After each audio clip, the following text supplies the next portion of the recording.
In the 1840s, with the rise of religious experimentation, John Humphrey Noyes was inspired to create a society different from the rest, a utopian community that went beyond traditional social structures. In a time when women had no political voice, women in the Oneida community were granted rights and opportunities not available to them elsewhere, giving them a greater voice and more equality. In addition, women in the community shared mutual responsibilities with the men in various forms of work and leadership roles, allowing them to break free from the domestic sphere that confined them. While challenges prevented the community from achieving longevity, they left a lasting impact on discussions about gender equality. In the 19th century, marriage was not just a romantic union between two people. Women and men united by marriage were delegated to separate spheres. Women were in the domestic sphere as housewives and mothers. Men occupied the public sphere, went out to work, and were allowed to participate in politics. Under coverture, women were stripped of their legal rights, and a woman was seen as subservient to her husband. In the early decades of the 19th century, America entered a period of social and religious experimentation. The Second Great Awakening revealed that people longed for spiritual direction, and it brought forth the idea that individuals had the power to choose the course of their spiritual life. Women took part in revival preaching as it brought them strength and purpose. Figures like Phoebe Palmer argued that women have the right and responsibility to preach the gospel. Utopians and millennialists developed communities whose goal was to rid society of its evils. They wanted to fix what they believed was a corrupt world. In 1848, John Humphrey Noyes created the Oneida Community, a religiously based perfectionist community. The principles that the community was based on were derived from religious ideals that believed that men and women were equal in the eyes of God. Based on his understanding of the Bible, Noyes believed that if your heart is fully devoted to God, then you will be free of sin, similar to the saints in heaven. He concluded that the outside world's major sin was selfishness, which was tied to two institutions: exclusive marriage, which made women slaves, and private ownership of wealth, which rewarded greed. Both, he believed, must be abolished for men and women to enjoy full communion with God. The rights that the women had within this utopia were not found outside of their community and allowed them more opportunities. I have taken pleasure in conquering difficulties in doing things which once would have appeared impossible for me. Harriet Ann Holton Noyes. One of the first ways that the community promoted more equality for women was in the practice of complex marriage, which was first introduced in January 1846.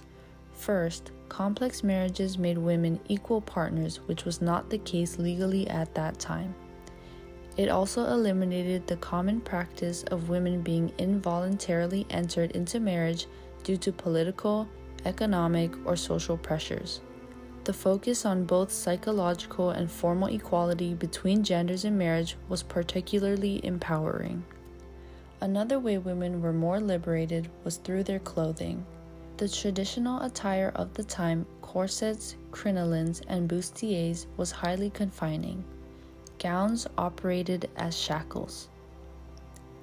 They took the liberty to dress themselves in short gowns or frocks, breaking free from Victorian dress codes.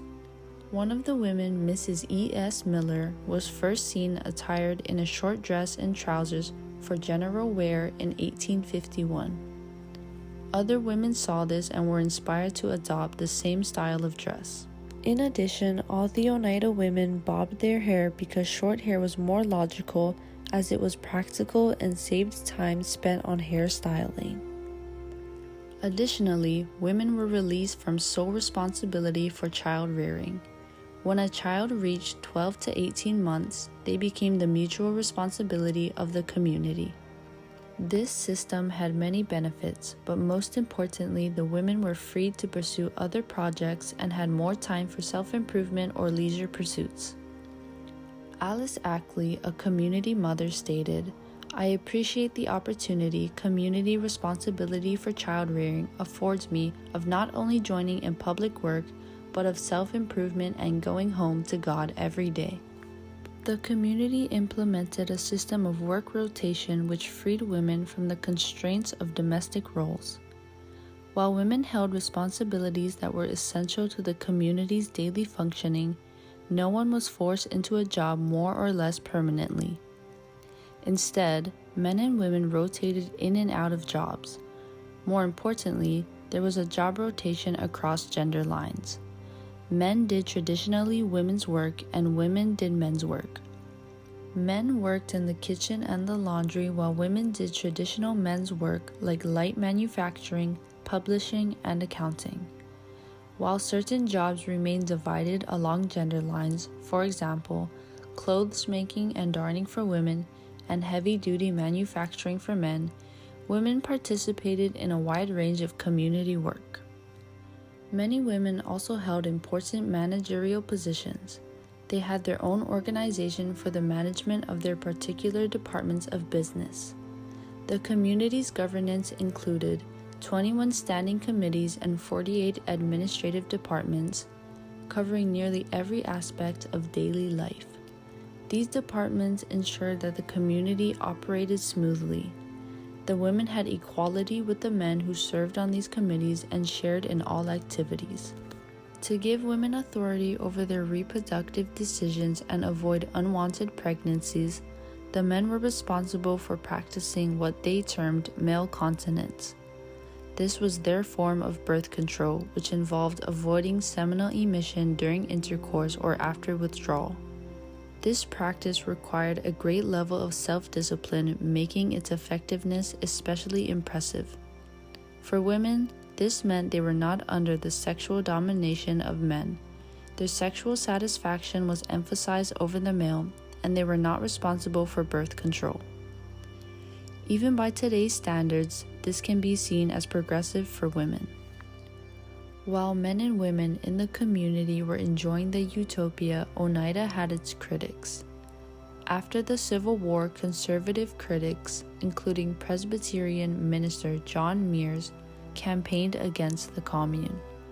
The New York Times joined in disparaging the community, calling Oneida's practices too obscene and revolting to even describe. From 1849 to 1879, the community stayed true to its original ideals.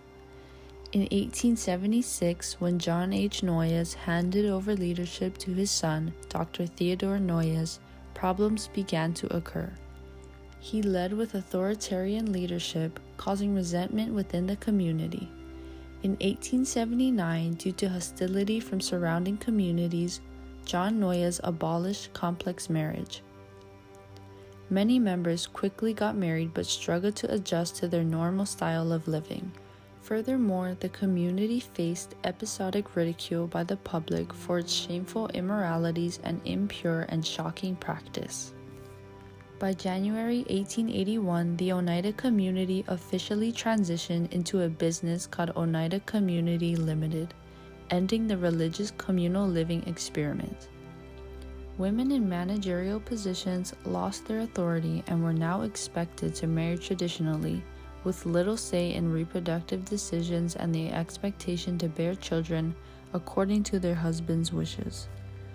While women were forced to return to traditional gender roles, many were unwilling to let go of the freedoms they had obtained. They joined the expanding suffrage movement, becoming major advocates for women's political rights and ongoing social reforms. Hope Emily Allen founded the Oneida and Kenwood Women's Suffrage Club and spent her time educating other women about suffrage and other social issues.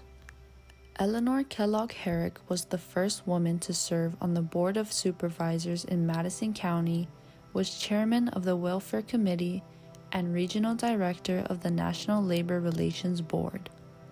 By encouraging their involvement and decision-making, this community demonstrated that women were capable of taking on responsibilities beyond domestic duties. They challenged traditional ideas about how society should operate and set an example of gender equality, influencing later social movements. The progress they made showed that women were capable of much more than society expected. inspiring future generations to fight for equality.